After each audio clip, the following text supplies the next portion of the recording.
আসসালামু আলাইকুম দর্শক বাংলাদেশের ঘটনার জের ধরে ভারতের বিভিন্ন রাজ্যে পশ্চিমবঙ্গ থেকে যে সকল মুসলিম পরিযায়ী শ্রমিকরা কাজকর্ম করতে যান জীবিকা নির্বাহের জন্য, যারা ভিন রাজ্যে বিশেষ করে বিজেপি শাসিত রাজ্যগুলিতে অবস্থান করছে, তাদের উপর কিন্তু বাংলাদেশি সন্দেহে নির্যাতনের ঘটনা কিন্তু বেড়ে চলছে।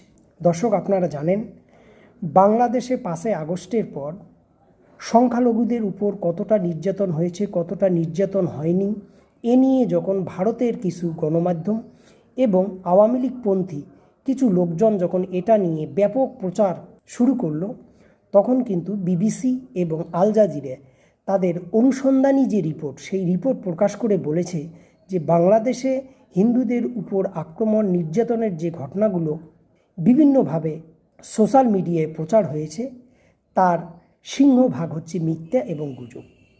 তো যাই হোক দর্শক, গুজব হোক আর মিথ্যে হোক, বিষয়গুলোকে যেহেতু প্রচার করা হয়েছে, ফলে ভারত জুড়ে বাঙালি মুসলমানদেরকে বাংলাদেশি নাগরিক হিসেবে চিহ্নিত করার একটা চেষ্টা এবং এই অজুহাতে তাদেরকে অপদস্থ, অপমান করা, নির্যাতন করার ঘটনা কিন্তু বেড়ে চলছে।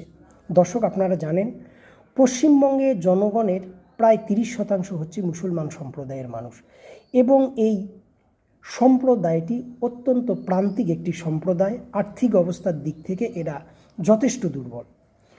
চাকরির ক্ষেত্রে যদি আপনি দেখেন, সেক্ষেত্রে 1.5 থেকে 2% এরা চাকরিতে অবস্থান করে। বিগত বামফ্রন্ট আমলে এই সংখ্যাটা আরও খুব করুণ ছিল এবং মুসলমানদের যে আর্থিক অবস্থার এই যে অবনতি ঘটেছে, তার মুখ্য একটি কারণ ছিল বামফ্রন্টের দীর্ঘ শাসন। বামফ্রন্টের দীর্ঘ শাসনে মুসলমান সম্প্রদায়কে বামফ্রন্টের নেতৃত্ব সবসময় একটি লাঠিয়াল এবং একটি ভোট ব্যাংক হিসেবে ব্যবহার করেছে। মুসলমানদের অর্থনৈতিক অবস্থার কিভাবে উন্নয়ন হবে, এ নিয়ে তাদের কোনো মাথা ব্যথাই ছিল না। তো দর্শক, যাই হোক, সেই বিষয়ে যাই না।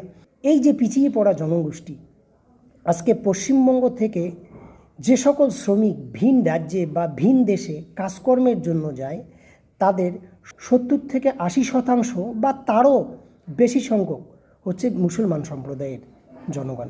এরা ভিন রাজ্যে কাজকর্মের মধ্যে মূলত তাদের যে পারিবারিক যে উপার্জন সেটা করে থাকে।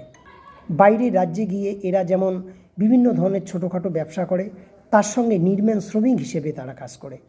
তো যাই হোক, এই যে বাংলাদেশের ঘটনার পরে যে গুজবগুলো ছড়িয়ে পড়লো, এই গুজবের ফলে আপনারা জানেন উড়িষ্যায় কিছুদিন আগে ভারতের যে লোকসভা নির্বাচন হলো, এই লোকসভা নির্বাচনের সময় উড়িষ্যায় কিন্তু বিধানসভা নির্বাচনও কিন্তু হয়েছিল। তো এই লোকসভার পূর্বে উড়িষ্যায় নবীন পট্টনায়কের সরকার ছিল এবং এই লোকসভার পরে সেখানে কিন্তু রাজ্য সরকারের পরিবর্তন ঘটে এবং সেখানে বিজেপি ক্ষমতায় আসে।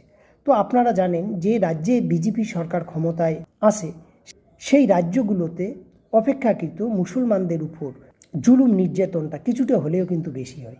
তো যাই হোক, এই উড়িষ্যায় মুর্শিদাবাদ থেকে প্রচুর শ্রমিক সেখানে বিভিন্ন কাজকর্ম করেন, বিভিন্ন ছোটোখাটো মনোহরি ব্যবসা করেন।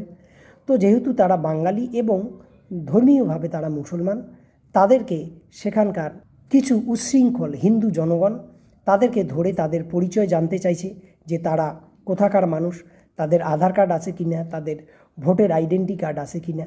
মূলত এসব দেখার মাধ্যমে তাদেরকে হেনস্থা এবং নির্যাতনের ঘটনা চলছে। তো দর্শক, যারা বাংলাদেশের ঘটনাটাকে নিয়ে এই মিথ্যাচার গুজব ছড়ালো, তাদের মূল উদ্দেশ্যই ছিল এটা, যাতে বাংলাদেশে শেখ হাসিনার যে হারানো মাটি, সেটা যাতে শেখ হাসিনা ফিরে পায় এবং এটাকে কেন্দ্র করে ভারতে যাতে বিজেপিরা রাজনৈতিক সুবিধে পায়, এইটাই ছিল কিন্তু মূল লক্ষ্য। তো এই সংখ্যালঘু বাংলাদেশি কার্ড কতটা কাজ করেছে, কতটা কাজ করেনি, এটা নিশ্চয়ই আমরা দেখতে পাচ্ছি। তবে এটার ফল যে ভারতীয় সংখ্যালঘু বাঙালি মুসলমানদের বিপরীতে চলে গেছে, এই ঘটনার থেকে কিন্তু এটা পরিষ্কার। তো দর্শক, উড়িষ্যায় যখন বাঙালি মুসলমানদের উপর এই ধরনের নির্যাতন নিপীড়নের ঘটনা চলছে, তখন বাংলার মুখ্যমন্ত্রী মমতা ব্যানার্জি উড়িষ্যার মুখ্যমন্ত্রী মোহন চরণ মাঝিকে ফোন করে তার উদ্বেগের কথা কিন্তু জানিয়েছেন এবং তিনি এটাও বলেছেন যে তারা বাংলাদেশি জনগণ না, তারা পশ্চিমবঙ্গের জনগণ, আপনাদের রাজ্যে পরিযায়ী শ্রমিক হিসেবে কাজ করে, সুতরাং তাদের নিরাপত্তা আপনি বিবেচনা করুন এবং তিনি এটাও অনুরোধ করেছেন যারা হেনস্থার শিকার হয়েছেন যে সকল বাঙালি মুসলমান তারা যেন নিজ রাজ্যে অর্থাৎ পশ্চিমবঙ্গে যেন তারা ফিরে আসে।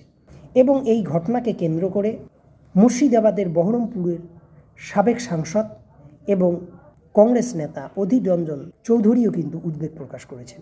এবং শুধু তিনি উদ্বেগই প্রকাশ করেননি, এই ব্যাপারে তিনি স্বরাষ্ট্রমন্ত্রী অমিত শাহ, নরেন্দ্র মোদীকে এবং পশ্চিমবঙ্গের মুখ্যমন্ত্রী মমতা ব্যানার্জিকেও কিন্তু তিনি তার উদ্বেগের কথা চিঠিতে লিখে জানিয়েছেন। তো দর্শক, ভালো থাকুন, সুস্থ থাকুন, আল্লাহ হাফেজ।